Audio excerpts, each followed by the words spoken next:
Hi, I'm Don Dodge, and this is Google Root Access. Today I'm in London at the Google campus, a startup facility here for many startups. And I'm here today with Eze Vidra, the manager of the campus. Hi Don, thanks for having me. My name is Eze Vidra and I'm the head of campus here in London, and it's my pleasure to introduce you to the Campus London community.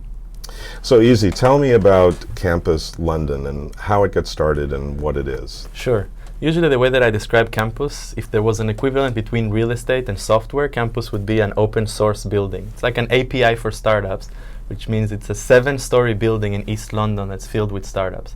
Like any operating system or open source system, it would be boring if one company did all the apps. So we work with multiple partners and with the community to power the startup ecosystem in London. So incubators and accelerators are pretty common around the world. Is there any difference here in London, or is it about the same? I would say that generally the accelerators follow the same program or the same template. There's many startups that apply, some of them get selected, and then the lucky ones receive mentorship, investment and support. We have Seed Camp, we have Springboard, we have Bethnal Green Ventures, Entrepreneur First. There's an explosion of programs coming out of London, and I'm happy to say that they're going really well. So there's lots of them involved in campus as partners, and you can see them rotate every 3 months on the 3rd floor. And what is Google's involvement in Campus London? So we run several programs and initiatives to support startups and help them get visibility, mentorship, skills, and education. Our umbrella program is called Campus EDU, and it has 3 sections to it. One is office hours, where every Friday Googlers come to campus to provide mentorship for the startups. We've been doing it for the last 10 months, and we had over 350 startups that received mentorship and over 200 Googlers that mentored. This is anything from Android to recruiting to technical advice, etc. And it's been going really well. The second part is inspirational talks, bringing thought leaders like Eric Schmidt, Jimmy Wales, or Guy Kawasaki to inspire the startups in different talks that we hold for the residents and members of campus. And finally, we're launching in May the classes part in collaboration with different universities and corporate partners, giving startups the education that they need when they need it, and also mixing these 2 groups that are very important for one another. One is the students on one hand, and the other one is the startups in the field. So Google purchased this building in East London, is that right? We took a long lease on this building in East London. Yeah. Okay. And Google's providing the building for this, and the startups come here for free, or how does that work? Sure. So campus is a non-for-profit activity for Google. This is, I run a P&L, but I always jokingly say that it's mostly L. And what we did is we took a long lease on the building, we renovated it, and then we've partnered with multiple partners to operate different parts of the building. So on the lower ground floor, we have a cafe. It's an open space for entrepreneurs with fast Wi-Fi. Any entrepreneur can sign up and work from the cafe for free. And that's essentially like a Starbucks filled with startups. There's over 12,000 people that are registered to work from the cafe. That's operated by Central Working. And then we have 2 floors of co-working space operated by our partner Tech Hub, where startups can simply rent a desk. Then we have accelerator programs that we rotate every 3 months. And then we have Seed Camp, Startup Weekend, and Codec, which is a union trade for startups, if you will. Great. Yeah, so I saw Seed Camp was here and Tech Hub. They've been ongoing for a while, so they joined into campus to do their programs? Yeah, so we decided on a partnership approach when we launched campus to leverage the experience and the goodwill of basically the partners that have been most active in the scene in London.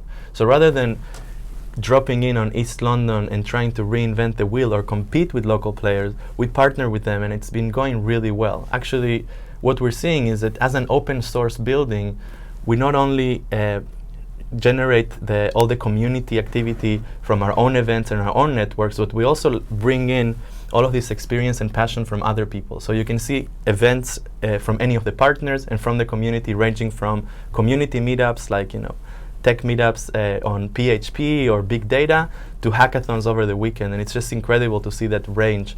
We had over 60,000 people in year 1 attending the events alone, and we hosted 868 events in year 1. Wow, that's a lot. How many companies are actually here? So we've helped over 1,000 startups since we've launched campus a year ago. There's over 100 startups working from campus every day. and that's ranging from the cafe to the co-working areas to the third floor to seed camp startups, etc. So it's very fluid because there's, every now and then you would see a delegation of startups doing a pilgrimage to campus just to pitch on the campus stage. So at any given point, you can have 20 startups coming from Belgium or from Korea simply to get involved with the campus community. So that's an interesting point. Campus is sort of a catalyst to bring together investors and startups and resources and mentors. So how many events are you doing, like every month? So in February alone, we hosted 133 events. In April, now we're celebrating the campus 1 year anniversary, and every day there's a major event going on. So today, for example, it was a pleasure to have you speak at the Investor Open Day, which attracted the whole VC community and angel community in London to come and see what we're doing at campus. So it's quantity, but it's also the quality of events. I think it's unparalleled anywhere in the world, the number of entrepreneurship and startup events we do here on a daily basis. And I think today you announced a new thing to bring in investors. Like, how often you're going to do that? That's correct. So we identify that investment is a key part, a key interest of the startups at campus, but we haven't done anything actively to attract investors until now, although 50% of the campus residents told us that they met with investors at campus. So today we launched the Campus Capital office hours, bringing investors every 2 weeks for office hours, and then having them essentially using meritocracy participate in mentoring the startups and giving them inspiration and skills. And then the investors that participate in the office hours will get invited to a campus demo day periodically, twice a year, where they can see a bunch of companies in one go, similar to Y Combinator, except that it doesn't have the program around it. So if I have an idea and I'm working with another engineer and putting it together, how do I get into campus? Should I submit to Seed Camp or to Tech Hub, or what's the process for getting in? So as an API for startups, there's multiple ways, multiple calls you can make to the API. Most people start from the cafe. It's full every day, it's free. All you have to do is register on campuslondon.com and you can work from free in the cafe. If you have a little bit of money, you can rent a desk and essentially participate in a co-working space. Rather than getting your own office and try to kit it with internet connection, printers, etc., you can simply rent a desk for a nominal fee and you're surrounded by a community and you're in business, shared conference rooms, etc. Other people apply to accelerator programs. It really depends on the stage of your startup. If you're in the early days of the startup and you're a first-time founder, Seed Camp or one of the accelerator programs are a great way to receive this mentorship and avoid some typical mistakes that can cost you the startup. And then if you're not really sure that you want to be an entrepreneur, I would recommend that you join a hackathon or a startup weekend event where you can really feel the teamwork, the creativity, and the time pressure of building a startup in 54 hours without quitting your job. So there's many ways that people can participate, and we see it every day. So you've seen hundreds of startups already at campus. Are you seeing any trends or things you're interested in? That's a really interesting question. There's the majority of the startups at campus are early stage web and mobile, mainly consumer applications. We've been seeing an increase of hardware startups. For example, there's a startup that's making a mobile phone touchscreen made of bamboo. It uses Android as an operating system, but the casing of the phone is made of wood and it's ecologically friendly, etc. There's another hardware startup that's created a bike light for bicycle riders to prevent the blind spot problem. So if you're a bus, you probably couldn't see the bike coming next to you, and it causes lots of death every year in London. Now with this light, it projects a laser on the floor, and the bus driver is able to see the bike from far away.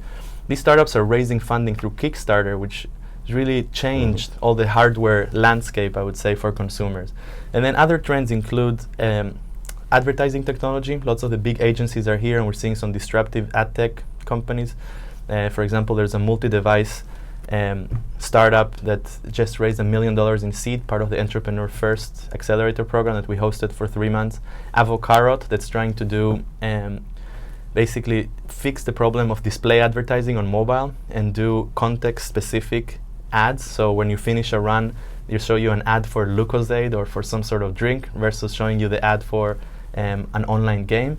So I would say advertising technology, definitely. Financial technology is another big trend in London. But generally speaking, I think that London, the startup ecosystem in London is in a stage where we're throwing a lot of spaghetti on the wall and we're seeing what sticks. But I think that eventually we'll converge to fintech, ad tech, fashion, and there are areas that London as an industry has very strong presence. So financial tech, advertising technology, and fashion, those are the three that seem to be pretty big here? Yeah. And gaming also has a big presence, although there's other pockets of gaming in Europe that maybe are stronger, in the Nordics or in the north of Scotland as well. Any companies that you've seen? You've mentioned a couple that you're interested in, that you think are leading? I'll tell you one company that I'm excited about and one company that has an interesting story from campus. So one that I'm excited about is called ITs, and they're putting Wi-Fi into London cabs. And the way that they're paying for it is by installing an LCD screen on the roof of the cab that enables you to do real-time geolocated advertising. So when the cab is passing next to a McDonald's, you're able to show them a very specific ad for that moment. So as a user, I'm really excited to have Wi-Fi in cabs, and that's why I'm excited about this startup. There's a company called Subscribe, where the founders actually met in the cafe and they were thinking about at the cafe at campus, and they were thinking about how can we improve the loyalty between brick and mortar retailers and their customers. When you go to an e-commerce site, they know who you are, they are able to email you and call you back, but when you go to a physical store, you just pay cash and you're anonymous to them. So they created a loyalty scheme. They managed to implement it in the cafe downstairs, where users pay £40 in the beginning of the month, and then they get £50 value in products in the cafe. They did really well. They rented a desk on Tech Hub. They spent a couple of months in the co-working space. They applied to SeedCamp, and in 4 months, this company now has a product, revenues, customers, and they would never be where they are today if it wasn't for campus. So I really like that story. Great story. Another story, BabbleVerse. I saw them, I think they were a startup weekend company, and I saw them at TechCrunch Disrupt last year, and I saw them here today. I was kind of surprised. Yeah, BabbleVerse is an interesting one. It's as you mentioned, it's a startup weekend company. The founders met in a startup weekend. They actually come from very different places. They met in a startup weekend in Greece, but none of them is Greek. And they are providing a marketplace for interpreters, for real person interpreters. So it's a founding team of 3 people, but they have thousands of people around the world collaborating with them in a crowdsourcing way. And right now they're spending 6 weeks at campus as part of a competition we ran to offering startups at campus 6 weeks of free office space on the 3rd floor between programs, between accelerator programs. So I'm really excited about having them here, also sharing their experience from the different stops they did around the world and participating in all the activities we offer. Another company, Sumly, has been in the news recently. It's a UK-based company. A 17-year-old high school kid started the company, and Yahoo just acquired it. So that's not a Campus London story, but it's a London story. Yeah, it makes me feel bad about what I was doing when I was 17. But they don't drop out of college anymore. They're dropping out of high school to start companies.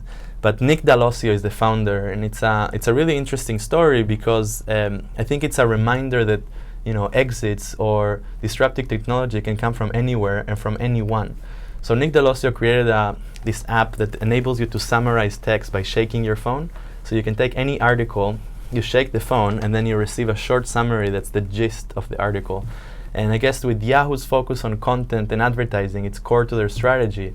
And the startup, after 1.5 years of operation and a small seed investment from Horizons Ventures, as far as I know, and maybe a couple more VCs, just exited for 20-30 million. So not huge, but still a reminder that entrepreneurship is a career choice for graduates and college students and high school students, and also that exits can come out of London as well. So you had a great first year at Campus London, created it from nothing a year ago, and now have hundreds of startups here and thousands of events. What's next? It's a great question. When we established Campus, there was lots of suspicion and conspiracy theories of why is Google doing this? We're doing this to invest in startups, we're doing this to buy startups for cheap, and that's not the reason that we're doing Campus. We're doing it to help the ecosystem grow.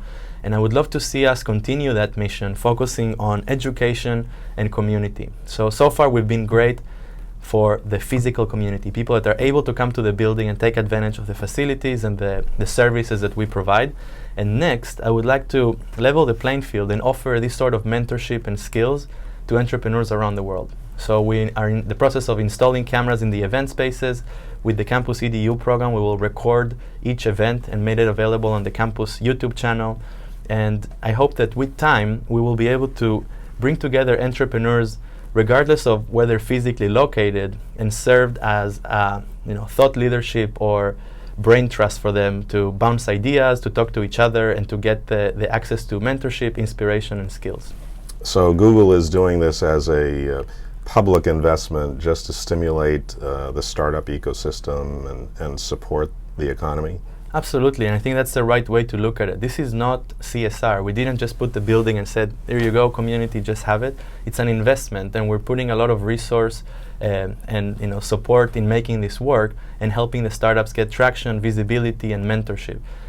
Last year or 2 years now, we established Google for Entrepreneurs as an umbrella organization to support entrepreneurs wherever they are around the world. And Campus is maybe the biggest manifestation of Google for Entrepreneurs. It's a 7-story building in East London that supports the local startup community. But I think more and more we're seeing these communities bind together. 2 months ago we launched Campus Tel Aviv. We're doing initiatives in Berlin and in Paris to support partners who are running these sort of initiatives. And I would like to see more of that collaboration across countries between entrepreneurs that are trying to solve a problem, disrupt technology, and change the world, really. Excellent. Well, thank you very much for being with me today and telling us the story of Campus. And be with us again next week when we talk about another topic of interest to startups. Thanks. Thank you.